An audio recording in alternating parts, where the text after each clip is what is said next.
அனைவருக்கும் வணக்கம். இன்னைக்கு நம்ம சேனல்ல பார்க்க போறது தோப்பா மீனாட்சி சுந்தரத்தை குறித்து தான் நம்ம இன்னைக்கு பார்க்க போறோம். ஸோ 6ஆம் வகுப்புல இருந்து 12ஆம் வகுப்பு வரை மீனாட்சி சுந்தரனார் குறித்து தேப்போ மீனாட்சி சுந்தரம் அவரை குறித்து என்னென்னலாம் இருக்கு அப்படின்றத நம்ம இந்த வீடியோல பார்க்கலாம். அவர் பிறந்த ஊர் எது அப்படின்னு கேட்டீங்க அப்படின்னா சென்னையில் உள்ள சிந்தாதிரிப்பேட்டை. சென்னையில சிந்தாதிரிப்பேட்டை. பிறந்த வருஷம் என்ன அப்படின்னு பாத்தீங்கன்னா ஜனவரி 8, 1901 தான் அவர் பிறந்த வருஷம். அடுத்து இவருடைய பெற்றோர்களுடைய பெயர், மீனாட்சி சுந்தரத்தினுடைய பெற்றோர்கள் பெயர் என்னன்னா பொன்னுசாமி கிராமணி, ருக்மணி அம்மையார். அலுமினிய தொழிலாளர் சங்க தலைவரா மீனாட்சி சுந்தரம் இருந்தாரு 1925. அடுத்து இவருக்கு என்ன பல்கலைக்கழக செல்வர் அப்படிங்கிற ஒரு பட்டம் இருந்தது.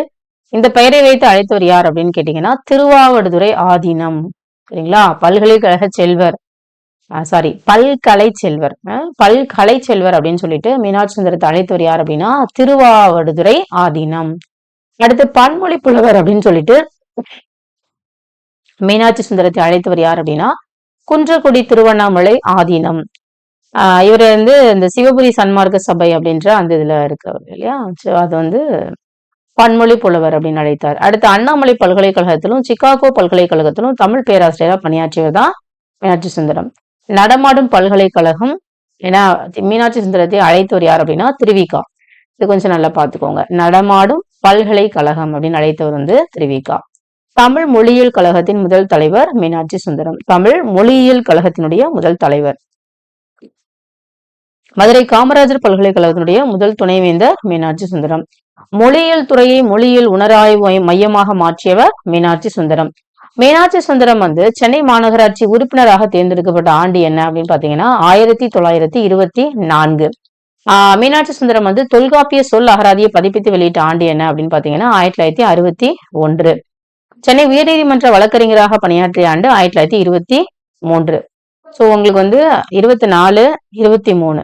23ல சென்னை உயர்நீதிமன்ற வழக்கறிஞர் அட்வொகேட், 24ல சென்னை மாநகராட்சி உறுப்பினர், அப்புறம் 1961ல தொல்காப்பிய சொல் அகராதி. ஓகேங்களா? அடுத்து வேதாந்த சங்க தலைவராக விளங்கியவர் யார் அப்படின்னா மீனாட்சி சுந்தரம். 1947ஆம் ஆண்டு பாண்டிச்சேரி பள்ளியை நிறுவியவர் மீனாட்சி சுந்தரம். மீனாட்சி சுந்தரம் பத்மபூஷன் விருது பெற்ற ஆண்டு 1977. கலைமாமணி விருது பெற்ற ஆண்டு அதுக்கு அடுத்த வருஷமே 78. பத்மபூஷனும் கலைமாமணியும் அடுத்தடுத்த வருஷங்கள்.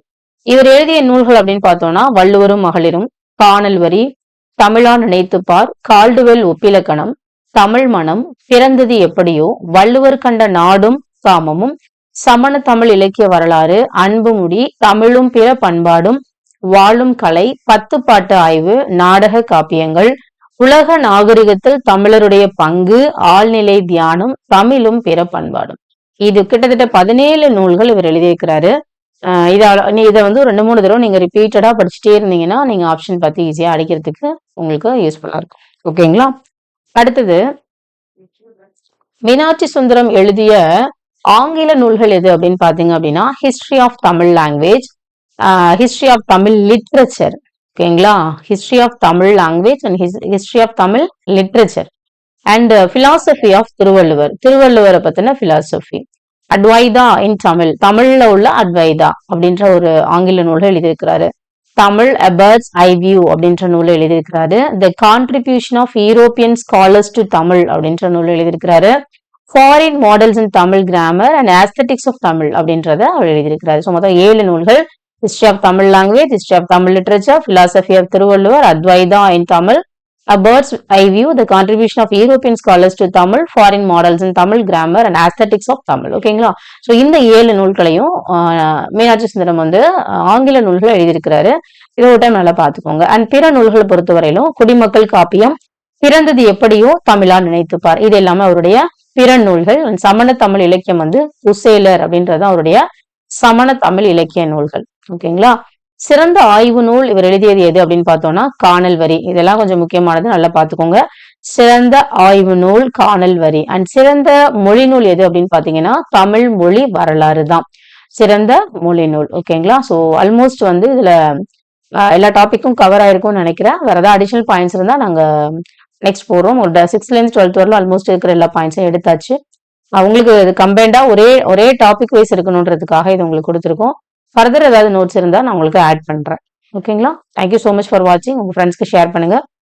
டிஸ்கஷன் கீழே பிடிஎஃப் அந்த நோட்ஸ் அப்படியே உங்களுக்கு கொடுக்குறேன். நீங்க அதை அப்படியே டவுன்லோட் பண்ணி நீங்க ப்ரிப்பேர் பண்ணுங்க. தேங்க்யூ ஸோ மச் ஃபார் வாட்சிங்.